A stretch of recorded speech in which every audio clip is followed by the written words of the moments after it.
Good afternoon students, कैसे हैं आप।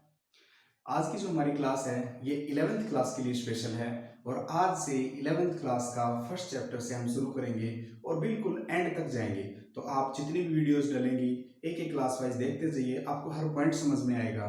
ठीक है, तो 11th क्लास के लिए हम स्पेशल स्टार्ट करें। कुछ बच्चों की कुछ टीचर्स ने भी बोला था कि 11th क्लास की से आप डाल दीजिए, तो मैंने उससे स्टार्ट किया सब बच्चों के लिए। देखिए ध्यान से, 11th क्लास में हम स्टार्ट करें तो सबसे पहले तो हमें ये पता होना चाहिए कि इन अकाउंटेंसी क्यों ली, क्या चीज है, किस लिए क्या काम आती है। क्योंकि जब 11th क्लास में आते हैं तो हमने फिजिक्स केमिस्ट्री साइंस सब चीजें थोड़ी थोड़ी 10th क्लास में 9th क्लास में पढ़ी होती हैं, आर्ट में पढ़ी होती है। लेकिन कॉमर्स के बारे में एक बिल्कुल नया टॉपिक है, नया सब्जेक्ट है, सुन सुना के इधर उधर से हम भी बड़े बहन भाइयों की तरह से जैसा वो कहते हैं उसके हिसाब से हम ले लेते हैं। तो आपको ये पता होना चाहिए, तो इसीलिए हमारा सिलेबस भी कवर होगा साथ साथ और मैं पॉइंट्स भी क्लियर करता जाऊंगा। देखिए ध्यान से, अकाउंटेंसी के लिए कुछ बेसिक टर्म्स बताता हूं, पहले आपको वो समझ में आनी जरूरी है। ठीक है, और अकाउंटेंसी के लिए बेसिक टर्म्स है, एक दिन 2 दिन 3 दिन जितने भी क्लासेस चले आप वो समझिए, तो आपको आगे प्रॉब्लम नहीं आएगी। बेसिक टर्म्स ही इसमें इंपॉर्टेंट है 11th क्लास में, उनका use daily day to day हम यूज करेंगे तो उनको समझना अपने बहुत जरूरी है। ठीक है, तो आइए स्टार्ट करते हैं। सबसे पहले आपको ये बताना चाहिए कि अकाउंटिंग क्या होती है। अकाउंटिंग का मीनिंग हो, जो पॉइंट है अकाउंटिंग, अकाउंटेंसी, अकाउंटेंट। अब ये पॉइंट एक है अकाउंटेंसी, अकाउंटिंग, अकाउंटेंट क्या है ये, तो आप समझिए इसको।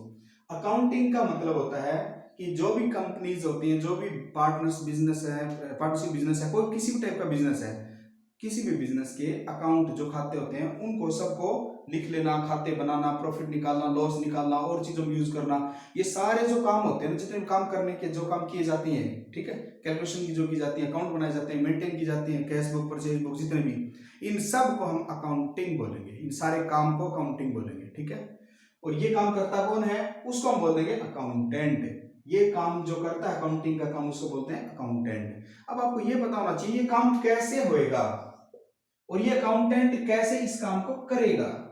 अकाउंटेंट अकाउंटिंग के काम को किस प्रकार करेगा, उसके लिए हमें अकाउंटेंसी पढ़नी जरूरी है।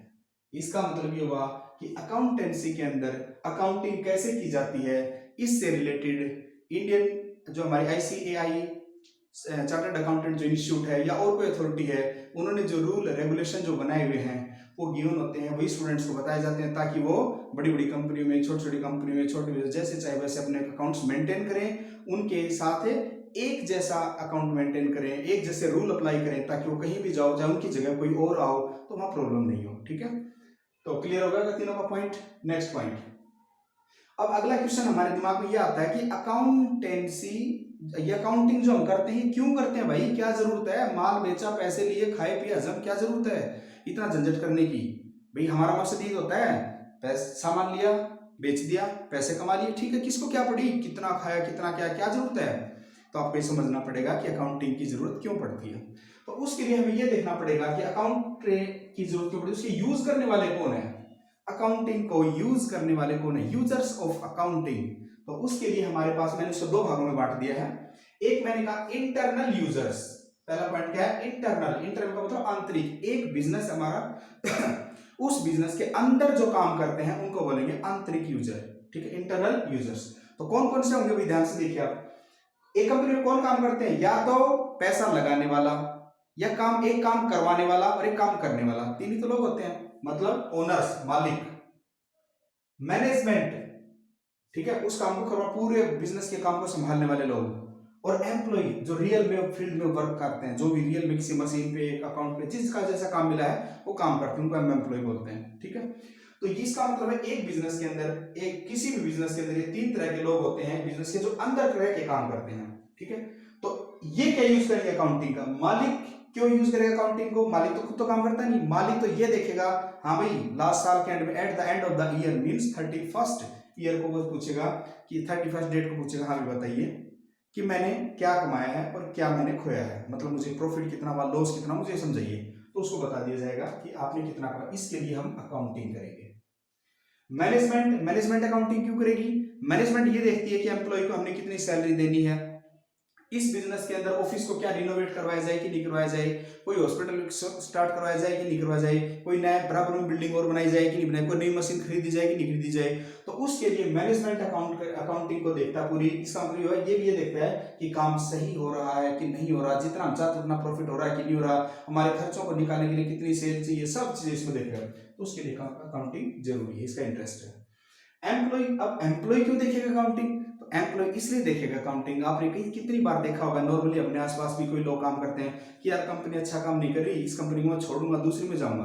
अब उसको क्या पता भैया अच्छा काम नहीं करी, क्या ज्योतिष है वो, नहीं, उसने क्या देखा, कंपनी के प्रॉफिट से पता लगा कि कंपनी घाटे में जा रही है, कल को कंपनी डूब गई तो तेरे को कहेगी भाई तो अपने घर जा और हमें माफ कर, तो उस टाइम पे मैं कहाँ जाऊंगा, तो वो आदमी पहले से ही नौकरी तलाशनी शुरू कर देता है। ठीक है, इसका मतलब उसका भी इंटरेस्ट होता है। और अगर कंपनी अच्छा कर रही है तो वो कहेगा कंपनी ने बहुत कमाया, मेरी तनख्वाह की बात ज्यादा बढ़ाओ जी, मुझे बोनस दो, मुझे ये दो, फैसिलिटी दो, वो दो। तो इस तरह से एम्प्लॉय अपना इंटरेस्ट रखता है, इसलिए अकाउंटिंग की जाती है। ओके, अब आ जाइए एक्सटर्नल में। एक्सटर्नल का मतलब होता है जो कंपनी से, कंपनी के आदमी नहीं है, कंपनी के आदमी नहीं है, लेकिन किसी ना किसी तरह से इनडायरेक्ट रूप से वो कंपनी से जुड़े हुए हैं। जैसे एग्जांपल, फर्स्ट ले लीजिए क्रेडिटर। अब मैंने कहा था ना कि बेसिक टर्म्स समझनी आपने जरूरी है। अब मैंने बोल दिया क्रेडिटर, आपने तो फर्स्ट टाइम सुना क्रेडिटर क्या होता है। क्रेडिटर को हम एक वर्ड होता है लेनदार, क्या होता है, लेनदार, लेनदार बोलते हैं। लेनदार का मतलब जो पैसे लेगा, लेगा कौन, जिससे हमने उधार माल खरीदा होगा, वो कहेगा मेरे पैसे दे, वो हमारे से पैसे लेगा, और कौन लेगा।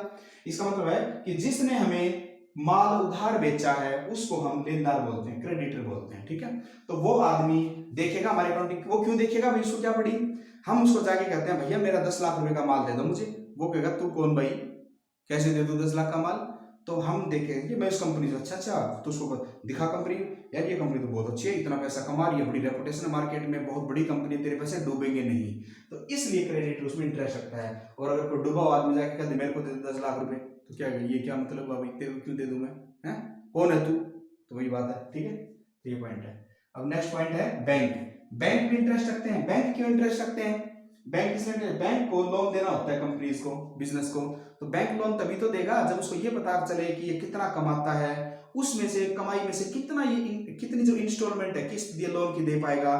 तो उसकी कमाई कहता है कि मेरे को 10 लाख रुपए लोन दे दो, और उसने कहा कि तेरी कमाई है 50,000 रुपए, तू 20,000 रुपए तेरा घर खर्चा है और खर्चा है, तुम्हें केवल 20,000 रुपए ही इंस्टॉलमेंट दे सकते हो, हम तुम्हें केवल 5 लाख का लोन देंगे, इससे ज्यादा नहीं, समझ गए। तो इस तरह से लोन के अमाउंट को डिसाइड किया जाता है कि कितनी अमाउंट दी जाए, कितनी अमाउंट नहीं दी जाए, तो उसके लिए बैंक इंटरेस्ट रखते हैं। इन्वेस्टर्स, इन्वेस्टर्स फिर वही पॉइंट आ गया कि आपको बेसिक टर्म्स समझनी जरूरी है। इन्वेस्टर का मतलब होता है विनियोग करने वाले पैसे, जो इन्वेस्टर, तुम वैसे तो समझा कि इन्वेस्टर नाम से बता दूं, इन्वेस्टर का मतलब होता है कि कोई भी आदमी जो कहीं पैसे इन्वेस्ट करता है, क्यों इन्वेस्ट करता है, क्योंकि उसके पास एक्स्ट्रा है, वो इन्वेस्ट करके वहां से प्रॉफिट अर्न करना चाहता है, इंटरेस्ट अर्न करना चाहता है, वहां से फायदा उठाना चाहता है अपनी पड़ी हुई फालतू पड़ी हुई कैपिटल का।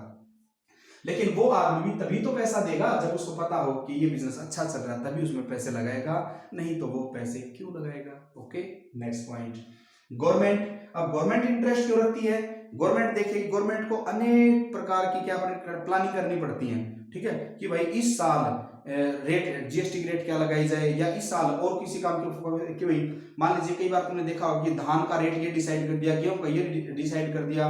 ठीक है, हमने उस देश के साथ ये समझौता किया कि तुम हमें तेल दो, ऑयल दो, डीजल पेट्रोल दो, हम तुम्हें कणक देंगे, या हम तुम्हें और मशीनरी सप्लाई करेंगे, हम तुम्हें बद्दी से दवाई सप्लाई करेंगे। तो इस तरह से कितनी सारी चीजों को डिसाइड हो कब कर पाएंगे, जब कंपनीज को ये, जब गवर्नमेंट को ये पता हो कि किस कंपनी की सेल कितनी है, परचेज कितनी है, ठीक है, कितना प्रोडक्शन हो रहा है हमारे देश में, उसी हिसाब से बजट बनता है, उसी हिसाब से दुनिया भर की स्कीमें बनती है। तो स्कीमें बनाने के काम गवर्नमेंट इसमें इंटरेस्ट रखता है। टैक्स अथॉरिटी, टैक्स अथॉरिटीज लिख देता हूं इसमें। टैक्स अथॉरिटीज का क्या मतलब हुआ कि टैक्स डिसाइड करना। अब तुमने प्रॉफिट कमाया, प्रॉफिट कमाया तो सरकार को कह ये पकड़ो 1 लाख रुपए टैक्स। अब भाई हमें गवर्नमेंट को क्या पता, मतलब टैक्स अथॉरिटीज को क्या पता कि 1 लाख रुपए सही है कि गलत है, तो वो क्या करेगा, आपके सारे अकाउंट चेक करेगा कि आपने सही टैक्स भरा कि नहीं भरा। पब्लिक और सोसाइटी, पब्लिक का मतलब आम पब्लिक, सोसाइटी समाज। अब ये लोग, इन लोगों को क्या पड़ी बिजनेस की, इन लोगों का भी बड़ा इंटरेस्ट होता है, क्योंकि ये लोग इन किसी भी बिजनेस की एक कल्पना भी नहीं की जा सकती सोसाइटी के बिना।